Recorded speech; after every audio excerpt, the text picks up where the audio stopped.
Okay, this chapter is about budgeting, and we'll just follow through the Garrison tutorials here. The first issue is that you always start with the sales budget, and I'll turn my little marker on here, that we always start out here with the sales budget. Was it marking? No, please mark, please mark. There we go.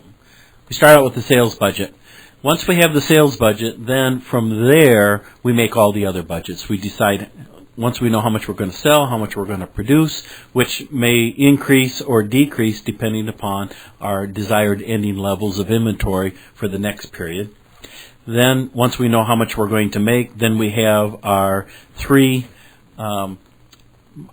product budgets, so our product cost budgets, so our direct materials, our direct labor, and our manufacturing overhead.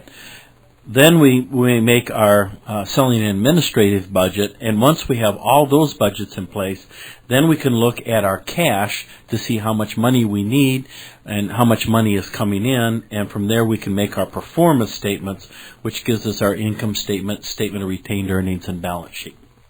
Right, so let's move on because we have 17 of these babies to get through. The next issue then is the whole issue here is that the budget is a detailed plan, and it has two major objectives here. The first one is planning, so that everybody in the business knows how much resources are coming in, what's expected of them, and they can plan their labor. And we got all kinds of things that just popped up. So let me move my slide. There we go.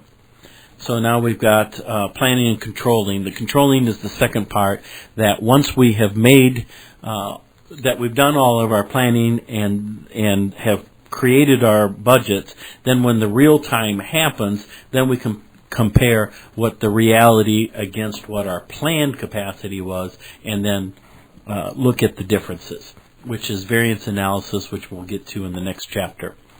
Then all of these are the purposes of budgeting, which you can read through. Okay, next one. This is a good image of how they interact. That again, that we make the sales budget. From them, we can make our production. Once we know our production, we can do our factors of production, so our materials, labor, and overhead. We do a cash budget. We do our selling and administrative budgets. And also out here you'll see the long-term budgets. Then we can produce our income statement and balance sheet. So it's just a visual of what we just said. So we're going to start out with an example here, that we have a company that's going to, for the second quarter in April, May, and June, have 20,000 units of projected sales, 50,000 and 30,000. We'll need July just because of our calculations. To make this simple, we're only going to sell one product, and it's going to cost $10. And then here's the order in which we're going to produce our budgets. So in our sales budget here, I'm going to jiggle this so that marks go away. There we go. Then there's our 20, 30, or 50, and 30,000 units. We have our $10 price per unit. So we're projecting sales of 200,000, 500,000, and 300,000.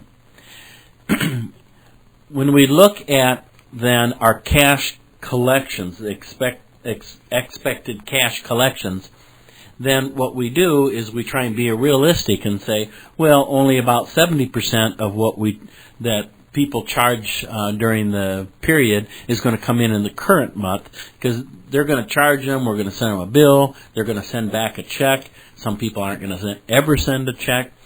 So that's what we're doing, is saying 70% comes in the April sales, 70% of April sales will come in April. The next 25% will come in May, and we're going to assume that 5% are never collectible. Therefore, if we start with our accounts receivable of 30,000 and say that we have 30,000 that we're going to collect from previous months, then of the 200,000, 70% comes in the current month, 25% in the next month. In May, we're going to have 500,000 in sales, so 70% comes in May, and 25% comes in June. In June sales of 300,000, 210 is going to come in June, and then the rest of that other 30% is going to be sitting in accounts receivable, and then depending upon when we write off that 5%. So notice that although we had projected $200,000, $500,000, and $300,000 in April, May, and June, the actual cash collected is significantly different. So 170 instead of 200, 400 instead of 500,000, and 335 instead of 300,000. So the timing of our cash is what these budgets are all about. Now that we know how many we're going to sell, circle this here, how many we're going to sell, then what we want to do is project how many units we need to make. So that's why our sales budget is different than our production budget. And this is kind of a funny calculation because we're going to say our budgeted sales plus our ending inventory minus our beginning. And that's the first time we've ever done that. We've always said beginning inventory plus purchases minus ending inventory's cost of goods sold. Well, this is a different logic.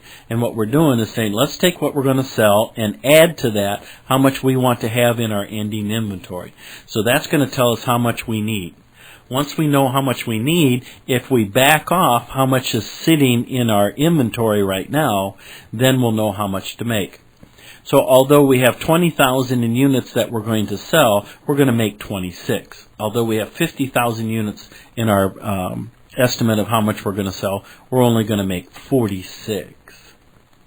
Now hopefully that makes sense.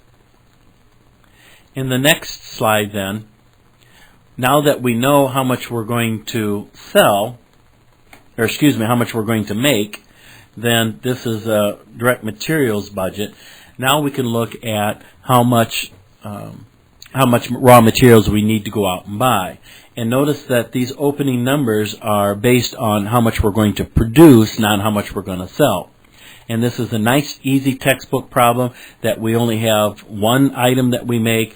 Each item takes 5 pounds of materials, so we now know how much materials we need to go out and buy for this given amount of units. Then when we add the desired ending inventory, which is 10% of next periods, so 23,000 is 10% of 230, 14,500 is 10% of 145,000. We see the total pounds that we need. When we subtract out what's in inventory, we see that we need to purchase 140. Notice that the ending inventory of one period becomes the beginning inventory of the next. Draw some little arrows in here. And this unravels some bottlenecks, because if all we can store is 200,000 pounds of product, then right here we see that in May we got 221,500 in need. There's no way we could store that we're going to have to shift and have the product come in more frequently in May, or we're going to have to get some extra warehouse space, etc. And again, this is what the whole issue of budgets are about. All right, to continue this just another step then, if we take how much raw materials that we're going to purchase, and we know they're 40 cents a pound, then we know the dollar value of what that represents. That our purchases represent $56,000, even though it's 140,000 pounds. When we go to the next slide, then we see then of our 56,000 in purchase, 88,600 and 56,800. If we pay half our bill in the current month and half our bill in the next month, then starting with our existing accounts payable and half of what we purchased in April, we'll see that what we need for the month is 40,000 in cash to pay our bills. So we're going to spend 56,000, but we only need 40,000 in cash. That frees up 16,000 in cash that we can use other places.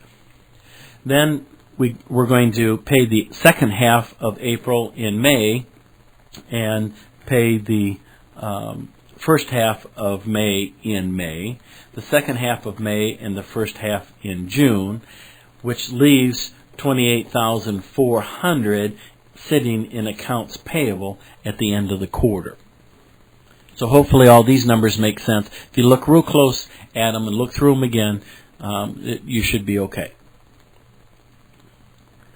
Then in the next one, next slide, what we're doing is a labor budget. And again, again, we're going to use our production numbers because it makes sense that if we're going to look at labor, labor is going to be based on production, not sales.